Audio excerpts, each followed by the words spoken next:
yewtere mon boowal ganni rendo pinal e neesu arti hande ngam abbitade e joljole gonde e nder tumbere Afrique walla e nder dunde Afrique. Afrique nokku ɗo laamuji liɓete tawa ko ɓuri ko hen hewde ɗum rewata koye pollogol. Afrique so ƴeewama tarik pollogol e nder windere nde ma taw ko nde ɗo dunde fecci ko hen ɓuri hewde te kadi ɗo ɗum fuɗɗi ina woɗɗi tawde kay ko gila hadani garangal annabi Isa kudita fuɗɗima waɗede. ine tawe kadi ni e yonto ko wiyete les empires e laamuji goɗnode on saaha hani e les royaume waɗi ko mbawɗen innirde coup d'état tawde kay ko pollogol laamu woni ummomi jooɗo nono pamirten. kono kadi so ƴeewama e nder mbaadi kesiri woni saaha mo keɓɗen jeytare walla hade heɓde jeytare nde leyɗele men gonti ko wiyetede nation woni gendiji haɗata kadi pollogol ummomi jooɗo heewi.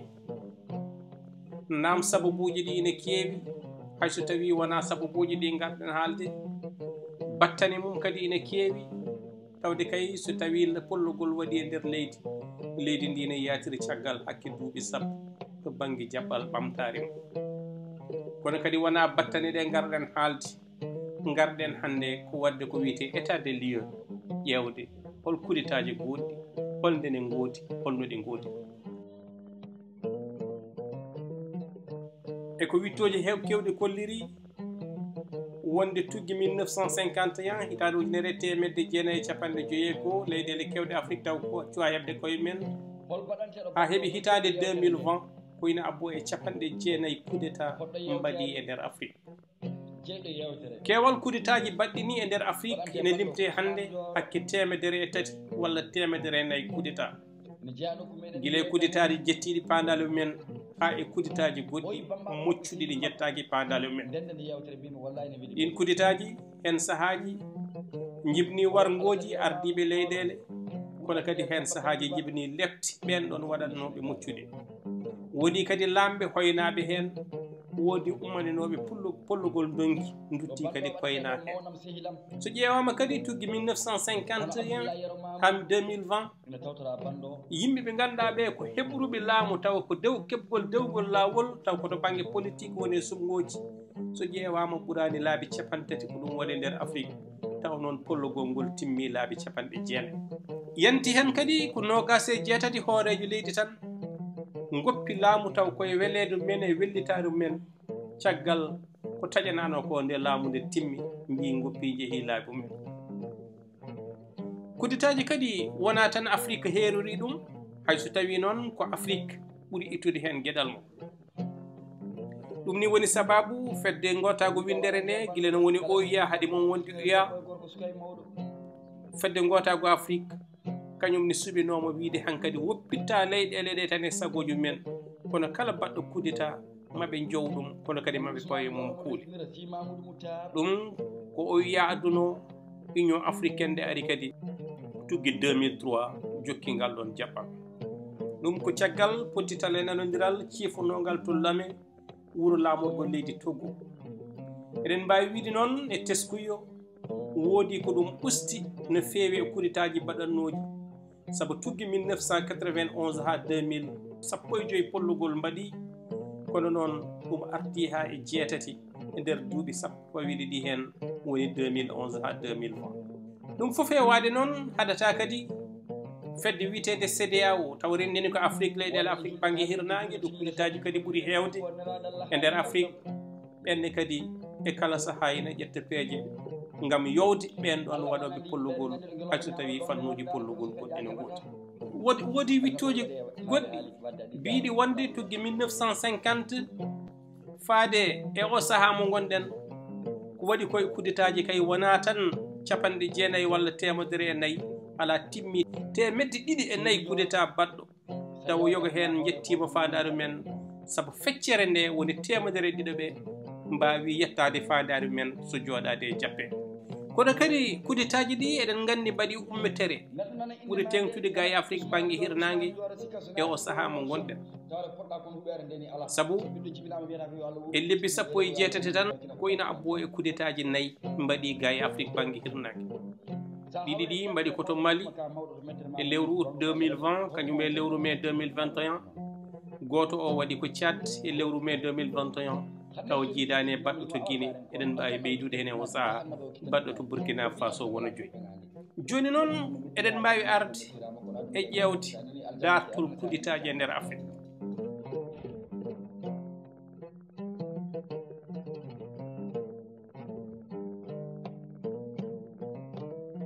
eɗen mbawi tuggude e hitande ujunere temedde jeenayyi e capanɗe joyyi e nder Afrique leydi mbitendi Égypte walde wotere witende mouvement des officiers libres woni walde koninkoɓe wellitiɓe ko kañumen holli lamɗo biyeteɗoɗo Farouk Gadano ɗum wanno ko ñande 23 lewru juillet 1952 e 1958 tawono hawri 17 lewru novembre ha hande gonɗen koye nder Afrique leydi mbitendi Soudan biteɗo Ibrahima Abdoud kañumni ummini pollugol faade laamu Abdallah Khalil ñande 13 lewru janvier 1963 woni 13 silo ujunere temedde jeenayyi e capanɗe jeegom e tati gonɗen koye Afrique leydi mbitendi Togo Gnassingbé e Yadema kañumne darima ngam fonnude mbiteɗo Sylvanus Olympio on ɗon coup d'état ina waɗi e ballal koninkoɓe mawɓe laamu leydi France walliti ɗum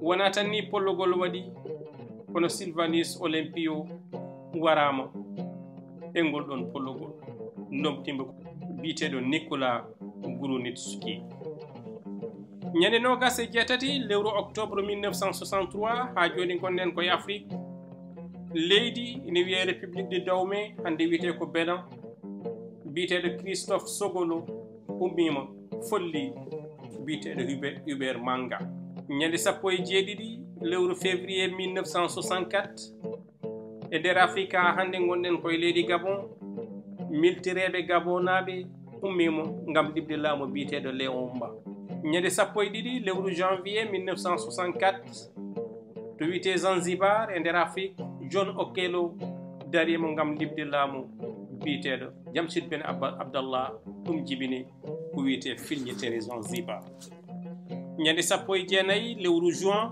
1965 e nder leydi Algérie gonɗen koye Afrique biteɗo Wari Boumé Diène ummima ngam follude laamu Ahmed Ben Bella oɗo coup d'état ko coup d'état militaire taw ardi ɗum ko biteɗo Ouhari Boumé Diène gonnoɗo jagorɗo kalfinaɗo ko fate koninkoɓe ko kañum liɓi laamu Ahmed Ben Bella wondi hoorejo leydi ñande 18 lewru octobre 1965 leydi ne wiye Burundi gonɗen koye nder Afrique hoorejo leydi biteɗo Mamadou Sa Nayabo Mamadou Sa Kat Folla follimo ko biteɗo Gervais Niangoma ina wondi Antoine Sirek Wavou ñande 24 lewru novembre 1965 leydi Zaïre hande wiyete ko RDC Congo gonɗen koye nder Afrique Mobutu Sissoko folli biteɗo Joseph Kasavu ñande 22 lewru décembre 1965 gonɗen koye Afrique e leydi mbitendi République de Dahomey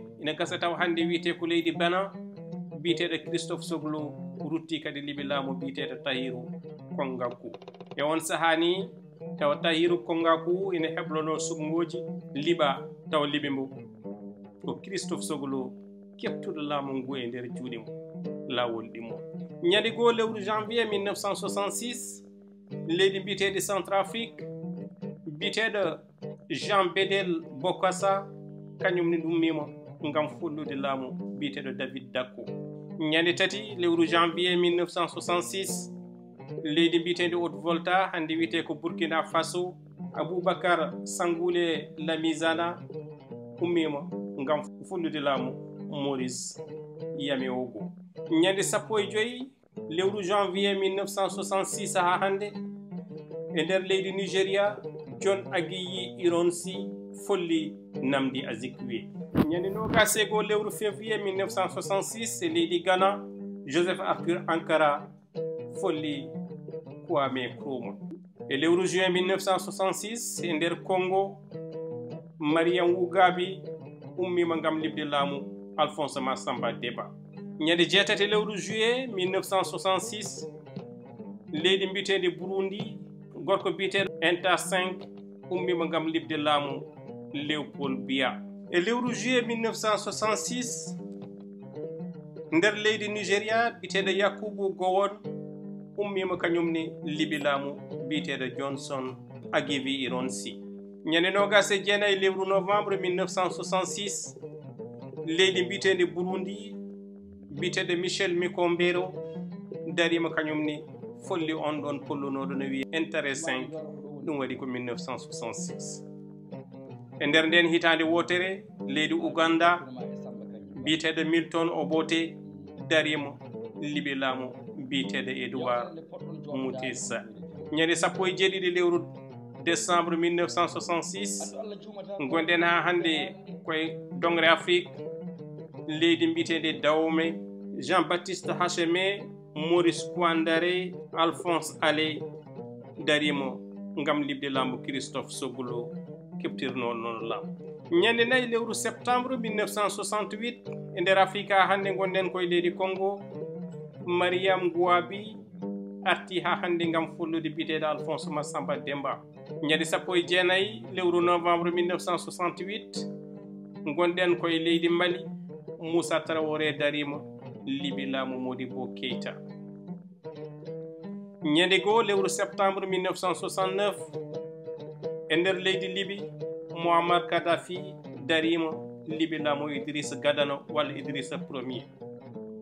Ñande nogas e joyi lewru mai 1969 Soudan e nder Afrique Gafar Nimayri darima libi laamu Ismaïla Al-Azhar. Ñande nogas e go lewru octobre 1969 leydi ine wiye Somali mbiteeɗo Mohamed Siad Barre darima libi laamu Cheikh Mokhtar Mohamed Hussein.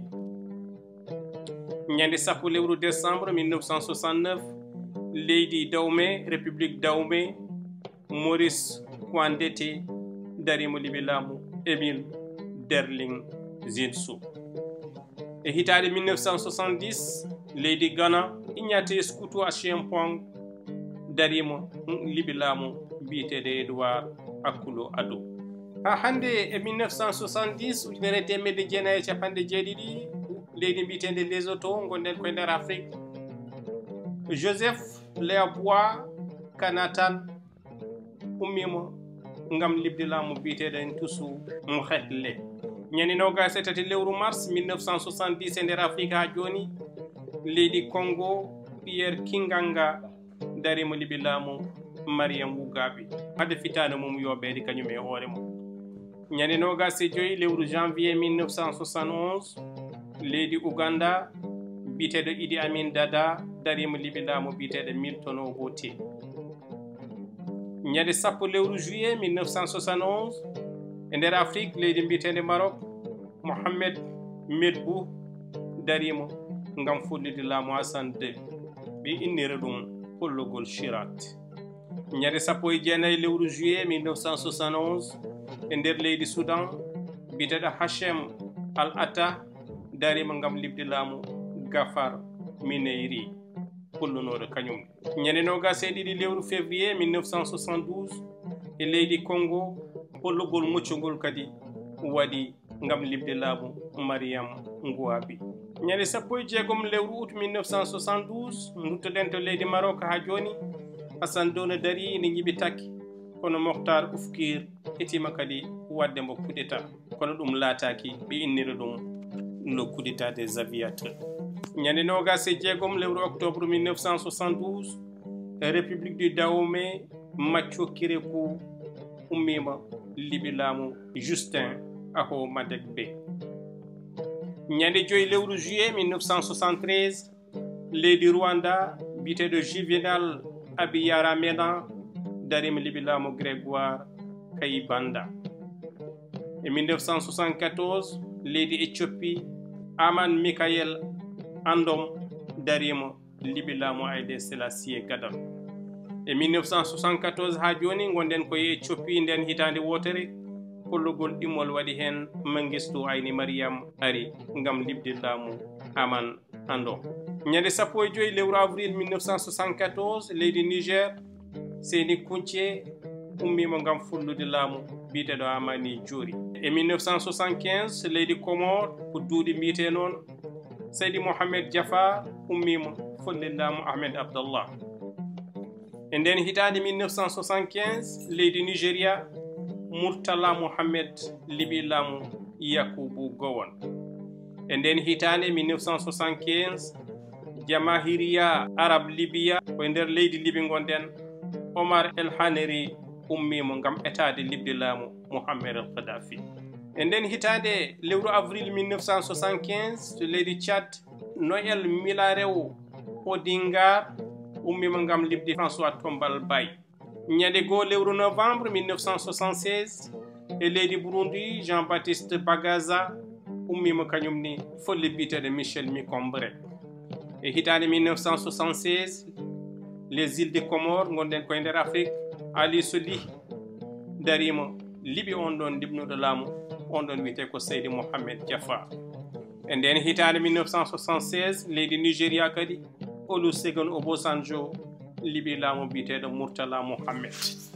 Ñande 17 janvier 1977 e nder leydi Benin mercenaire en e gardugol Bob Denard e tima libde laamu Mathieu Kérékou kono ɗum laataki to leydi Benin. Ñande 2 lewru février 1977 leydi Soudan militereɓe Soudan naaɓe darima ngam libde laamu Gafar Nimerli. On ɗon coup d'état kadi ko moccuɗo laataki. Ñande 4 lewru juin 1977 ɗi wiyete Seychelles koye nder Afrique gonɗen ha joni France Albert René darima ngam follude laamu James Mancham. E 1977 ha joni leydi Congo Joachim Iyombi Opango darima folli libi laamu biteɗo Mariam Gouabi. E hitande 1977 e nder Afrique leydi Éthiopie Mengistu Haïlé Mariam darima folli biteɗo Hafari Benji. E 1978 les îles de Comores Bob Denard mercenaire gandaɗo e libgol laamuji dari libi laamu Ale Soli.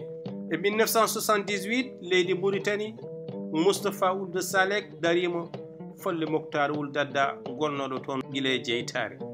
Ñande 5 lewru juillet 1978 e leydi Ghana gonɗen koye nder Afrique banggue hirnangue Frédéric William Kouassi Akufo darima libi laamu biteɗo Ignatius Kutu Acheyampong. E hitande 1979 leydi Mauritanie pollugol ɗimmol waɗi toon e nder duuɓi ɗiɗi pollugol waɗi laabi ɗiɗi Mohamed Khouna Wul Haydalla are jappere taggande libi Moustapha Ould Salek. E hitande 1979 duttoɗen to Congo Denis Sassou Nguesso darima folli libi laamu biteɗo Joachim Iyombi Opango. Ñande 20 lewru septembre 1979 to Centrafrique David Dako darima libi laamu Bakossa premier Bakossa Gadano ngol pollugol innera ko opération Kabane. E 1979 ha joni Guinée équatoriale Théodore Obiang Nguema Mbassogo darima libi laamu Francisco Macias Nguema. E 1979 ha joni leydi Tchad Goukouni Yodey libi laamu Félix Maloum. E nden hitande 1979 leydi Ouganda Youssouf Loulé ummimo libi laamu biteɗo Idi Amin Dada.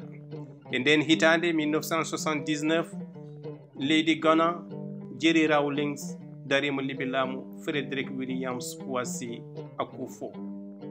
On teskima e nder hitande 1979 tan fodde coup d'état ji jeeɗiɗi mbaɗi heen.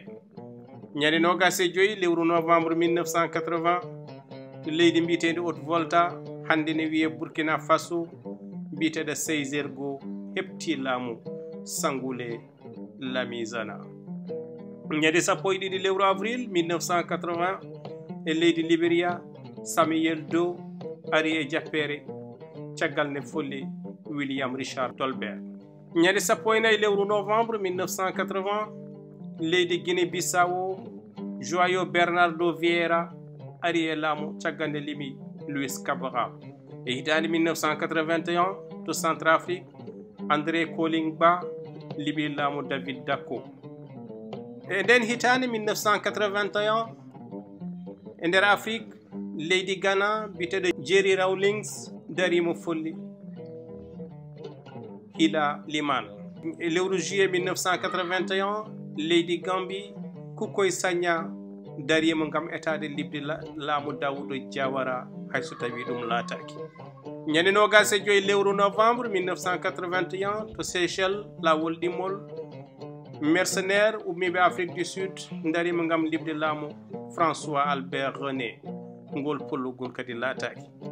ñande goo lewru août 1982 leydi Kenya Hezekia Oshuka darima ngam follude Daniel Arao Moy. ñande jeeɗiɗi lewru novembre 1982 to Haute-Volta Jean-Baptiste Ouédraogo darima libi laamu Say Zerbo. e hitande 1982 ha joni leydi Tchad Hissène Habré darima folli Goukouni Wagué. ñande 27 lewru février 1983 République Haute-Volta rebelle en officier ji darima ngam libde laamu Jean-Baptiste Ouédraogo golɗon pollugol laataki. ñande 3 lewru août 1983 toon to Haute-Volta ha joni e nder hitande wotere capitaine Thomas Isidore Noël Sankara darima libi laamu Jean-Baptiste Ouédraogo. ñande 31 lewru décembre 1983 e leydi Nigéria Mouhamadou Bouhari darima libi laamu Chérifou Changari. e lewru avril 1984 to leydi Cameroun officier ji en rebelle darima ngam etade libde laamu Paul Biya kono ɗum laataki. ñande 3 lewru avril 1984 leydi Guinée Lansana Conté darima libi laamu Louis Lansana Beya Vogui. ñande 12 lewru décembre 1984 leydi Mauritanie Mawya Ould Sid Ahmed Taya darima folli Mohamed Khoula Wul Haydallah jooɗi e jappere. ñande 22 lewru juillet 1985 to leydi Uganda Basilio Olara Okello darima libi laamu Milton Obote.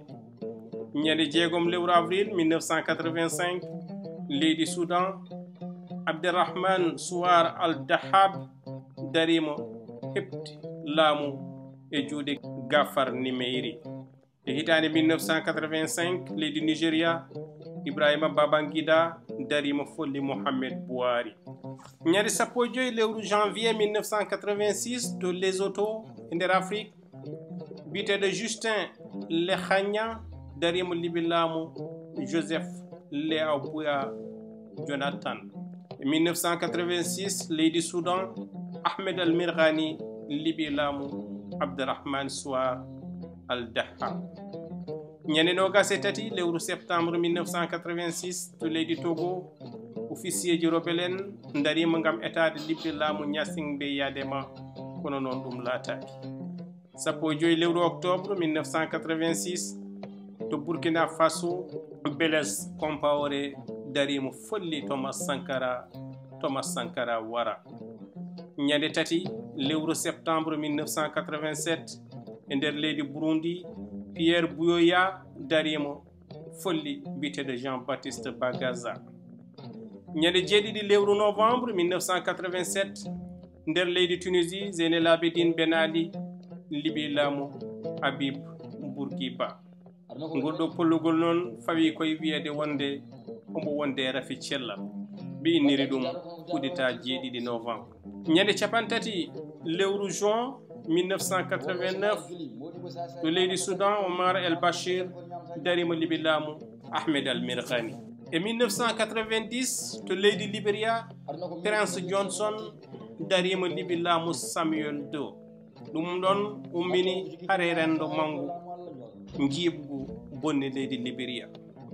Ñande goo lewru décembre 1990 to leydi Tchad, Idriss Déby itno libi laamu Hissène Habré. Ñande nogas e jeegom lewru mars 1991 to leydi Mali, Amadou Toumani Touré joƴƴini Moussa Traoré. Ñande sappo e goo lewru janvier 1992 leydi Algérie, gomu innirgu hoore mum au conseil de sécurité darima ngam joƴƴinde Sadli Ben Jadid ɓe inniri ɗum joljole janvier 1992. Ñande nogas e jeenayi lewru avril 1992 Sierra Leone, Valentine Strasser darima ngam ittude laamu Joseph Saydou Momo. E 1993 leydi Nigéria, Sani Abacha ummima folli biyeteɗo Ernest Shoné Kane. E hitande 1994 to leydi Rwanda, Pasteur Bizimungu darima folli laamu Théodore Sindou Wabo. Ñande nogas e ɗiɗi lewru juin 1994 leydi Gambie, Yaya Jammeh ummima libi laamu Daouda Kairaba Jawara. Sappo e joyi lewru août 1995 to Sao Tomé et Principe, Manuel Quintas do Almeida darima fodde laamu Manuel Trovada. Ñande nogas e jeetati lewru septembre 1995 les îles de Comores, Ayouba Kombo darima ngam follude biyeteɗo Seydou Mohamed Dioha, kono noon ngol pollugol laataki. Ɗum ɗon ɓe inniri ɗum opération Azélé, taw ko koninkoɓe leydi France cakkino less. Ñande nogas e jeeɗiɗi lewru janvier leydi Niger, Ibrahima Bare May Nassare kañumne darima folli biyeteɗo Mahaman Ousmane. Ñande nogas e joyi lewru juillet 1996 to leydi Burundi, Pierre Buyoya darima libi laamu Sylvestre Ntiba Tunganya. Ñande sappo e jeeɗiɗi lewru mai 1997 leydi RDC Congo, Laurent Désiré Kabila joƴƴini Mobutu Sissoko. E lewru octobre 1997 leydi Congo, Denis Sassou Nguesso ummima heɓti laamu e Pascal Lissouba. Nogas e jeetati lewru octobre 1997 to leydi Zambie, Stéphane Lungu darima ngam etade follude Frédéric Chiluba, kono noon ɗum laataki. 1999 koto les îles de Comores duttotoɗen, Azali Assoumani darima libi laamu Tidjane Ben Saïd Massoundé. E 1999 to leydi Côte d'Ivoire, Robert Gueye darima folli laamu Henri Konan Bédié. E 1999 Guinée-Bissau, Ansoumana Mané darima folli laamu biyeteɗo João Bernardo Vieira. E 1999 leydi Niger, Daouda Malam Wanke darima libi laamu Ibrahima Bare May Nassara. Ñande sappo e jeetati lewru avril 2001 gonɗen koto leydi Burundi, Gaston Ntakaru Timana darima etade follude laamu biyeteɗo Pierre Buyoya, kono noon ɗum laataki. Jeeɗiɗi lewru janvier 2001 leydi Côte d'Ivoire, Ibrahima Koulibaly ɓe mbi ɗum IB walla ɓe mbiyamba major darima libde laamu biyeteɗo Laurent Gbagbo, kono kadi ɗum laataki. E lewru mai 2001 to Centrafrique, André Kolingba darima ngam libde laamu Ange Félix Patassé, kono kadi ngol laawol ɗum laataki. Sappo e jeenayi lewru septembre 2002 leydi Côte d'Ivoire, officier en taw ko rebelle en darima ngam joƴƴinde Laurent Gbagbo, ngol ɗon laawol kadi eɗen mbawi wiide ɗum laataki, kono jibini caɗele kewɗe sabu fecci leydi ndi e hakkude. Sappo e joyi lewru mars 2003 to Centrafrique, François Bozizé darima joƴƴini omo ganduɗa kañum woni walla ummine jappere biyeteɗo Ange Félix Patassé. Ñande sappo e nayyi lewru septembre 2003 Guinée-Bissau, Verissimo Koyera Siabara darima libi laamu Kumba Yala. Sappo e jeegom lewru juillet 2003 to Sao Tomé biteɗo Fernando Pereira darima libi laamu Fradike do Menezes. E lewru mai 2001 ko adi ɗum Guinée équatorial Severo Moto Inza darima ngam libde laamu Théodore Obiang Nguema Bosongo ɗum laataki. 16 lewru mai 2004 leydi Tchad Béchir Haga darima ngam joƴƴinde Idriss Déby ittuɗum e jappere kono noon ɗum laataki. Ñande tati lewru août 2005 duttoɗen leydi Mauritanie eli wulde Mohamed Val darima libi laamu Mawiya Ould Sid Ahmed Taya e pollugol. E hitande 2005 nden ɗon leydi Togo For Gnassingbé Yadema darima ngam libde laamu Fambare Ouattara Natchaba. Mo ganduɗa o ko kam fonno lomtade Gnassingbé Yadema o sali on ɗon jooɗo. Ñande 14 lewru mars 2006 to leydi Tchad Tom e Timaner Demi dari ngam libde laamu Idriss Déby kono ha joni Déby ne tiiɗi hoore ɗum laataki. 17 lewru novembre 2006 Madagascar général Andriana Fidi Sowa darima ngam libde laamu Marc Ravalomanane kono kadi ngol kadi laataki koko mucci.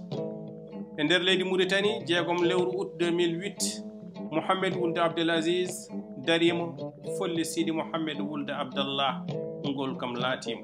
Ñande 23 lewru décembre 2008 to leydi Guinée Moussa Dadis Camara darima heɓti laamu. ɗum ko caggal birnogol Lansana Conté ñande 22 lewru décembre 2008 Moussa Dadis Camara hoddiri wonde kañum woni hoorejo leydi itti sarɗiji leydi ndi. E lewru janvier 2009 to leydi Madagascar biteɗo André Rajoelina darima libi laamu Marc Ravalomanane laamu ngu arte juuɗe koninkoɓe. E lewru février 2009 to Sao Tomé biteɗo Arlesio Costa darima ngam etade follude Frédéric do Menezes kono noon ngol pollugol laataki. E hitande 2010 to leydi Niger Salou Djibo darima ngam libdi Mamadou Tandja on coup d'état laatima moccani. Ñande go lewru avril 2010 Guinée Bissau militaire en taw ko rebelle en darima mbaɗi filñitere ngam libde laamu Carlos Gomes Junior e inniri ɗum filñitere 2010 to Guinée Bissau. 27 lewru février 2011 République démocratique du Congo woni RDC pollugol état mo waɗi toon ngam libde laamu Joseph Kabila kono noon ɗum ɗon laataki. 20 lewru mars 2012 to leydi Mali Amadou Haya Sanogo darima libi laamu Amadou Toumane Touré. 12 lewru avril 2012 e leydi Guinée Bissau Mamadou Touré Kourouma darima ngam libde laamu Carlos Gomes Junior. 24 lewru mars 2013 to Centrafrique Michel Djotodia darima ngam libde laamu François Bozizé. ɗon noon François Bozizé koko uuƴi yalti leydi ndi. 3 lewru juillet 2013 to leydi Égypte kono Égypte darima ngam ittude ɗon e laamu biyeteɗo Mohamed Morsi. Ñande 10 lewru octobre 2013 to leydi Libye Moustapha Traiki darima ngam ittude jappere Ali Zaidan kono noon kadi ɗum laataki. 30 lewru août 2014 to Lesotho Kennedy Chali Kamoli darima ngam libde laamu Tom Taban. ɗum jibini incuru e luuri to bange politique e nder Lesotho. E nder leydi Gambie ñande 30 lewru décembre 2014 Lamine Sané etimo libde laamu Yaya Jammeh o yani e palais wuro laamorgo ngo kono noon ngol pollugol laataki kono kadi ɗum jibinanimo battaden bonde. E hitande 2015 to leydi Burundi Godefroid Nimoy Mbare darima ngam libde laamu Pierre Nkurunziza kono kadi ngol ɗon laawol laataki. E hitande 2015 ha hande Burkina Faso gartaten Gilbert Diendéré darima ngam libde laamu Michel Kafando ngol ɗon laataki. E hitande 2017 to leydi Zimbabwe Emerson Mnangagwa darima libi laamu biyeteɗo Robert Mugabe. ñande jeeɗiɗi lewru janvier 2019 to leydi Gabon keli on ɗo o ɓe darima gam libde laamu Ali Bongo kono noon hoddir jaɓani. 1 lewru avril 2019 to leydi Soudan Awad Ahmed Ibn Aouf darima gam libde laamu Oumar El Bachir ɗum laatima. ñande 18 lewru août 2020 e leydi Mali Assimi Goïta darima liɓe laamu Ibrahima Boubacar Keïta. nde ngol ɗon pollogol yawti pawten hen ko pollogol laggine to Alpha Condé arana taw arani ɗum ko Doumbouya. so ɗum yawti duttotoɗen koto leydi Burkina Faso to ganduɗa to kaɓore ittama kadi jappere. ko gonga noon pollogol wona ko Afrique tan heerori kono noon Afrique indi mum ɓuuri bonde hen saabu ko kañum ɓuuri hewde. holko woni sababuji ɗi holi battani mum e nder rendoji ɗi ma en eto wadde hen yurde tande mawde so weeli Allah e bindande men garoji.